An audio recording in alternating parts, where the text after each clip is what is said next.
already. Hello, hello, hello. Hello, Mr. Rees.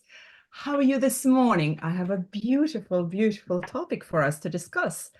Anna I, Rooney, it's great to be here, and thank you for taking the show today. oh Because my we God, both I don't know know. I there's am a little bit nervous, but I'll be Anna's leaning on Anna's you. taking. I am the B guest, and I'm happy to be that. So, Anna, what is our subject today, girl? Well, the subject today is too sentimental about your ideas? How Wow. about unsentimental some of your all ideas and get into action? And I'd say we're going to discuss sentimental ideas, but Hmm. more importantly, how is that impacting on our procrastination and Wow. perfectionism? That's a big one for me, girl. Because being that I'm a feely person, I think all my ideas come from the feely part of me. Mhm. And that means that a percentage of most of my ideas have some kind of sentimental value running through them. And I think that I do hang on to ideas for too long sometimes because of that sentimental value that adds to it. Um, yeah, it's a big one. It's a big one because we How don't does it know. serve us? How does it serve us as entrepreneurs, Paul? Well, I think that, you know, Deb always says to me, Paul, she always says to me, feel it, understand it, move from it. That's Deb's Mm. motto. Feel it, understand it, move from it. And before I learned to understand that through Deb's, Anna used to get frustrated because, Mm. you see entrepreneurs putting their product out there and they're like, why won't people buy my stuff? Why ain't they seeing the value that I'm seeing in it? Because you're too sentimentally attached to your Yes, product, which means you've not analyzed the gap in the market properly. You've analyzed what you feel is right for you that you think everybody else is going to love. absolutely true. I could so relate to that. I would say I will ask, and recently I started to practice it more and more.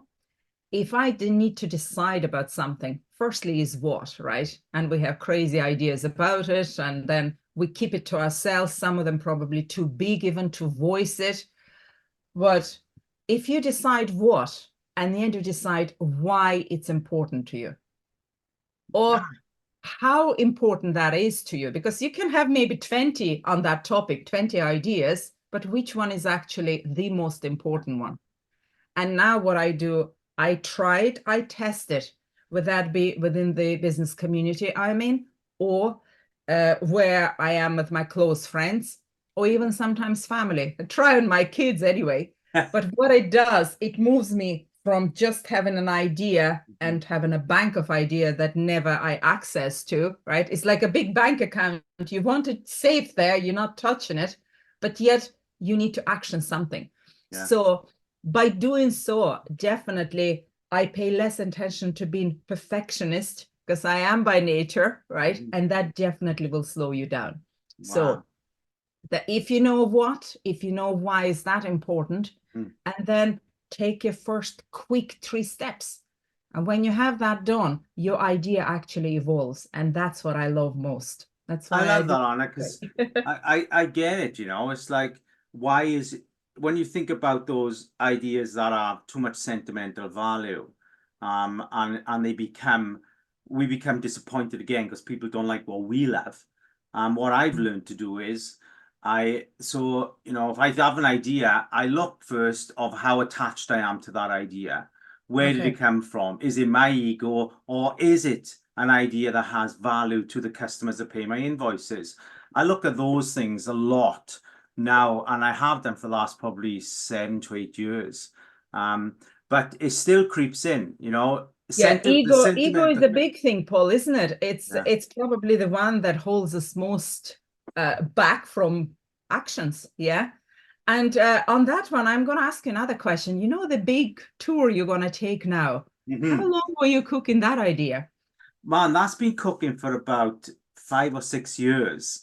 Okay. But out of the blue, I just thought, do you know what? I'm going to do this a month from now because it's now or never, and we just made it happen. So But you yeah, know how many people you have inspired by that, Paul? And I'm so looking forward to follow your every little step. Yeah, absolutely. Looking forward to that. See what happened. Now you're actually on your tour, more or less, starting very soon. So well done. Absolutely. I'll be there in 2 weeks. I'm on the road, Anna Rooney. Yeah. So what we're going to leave our listeners with, if you're too sentimental about your ideas, think how you can unsentimental them. So bye for now, Anna and Paul.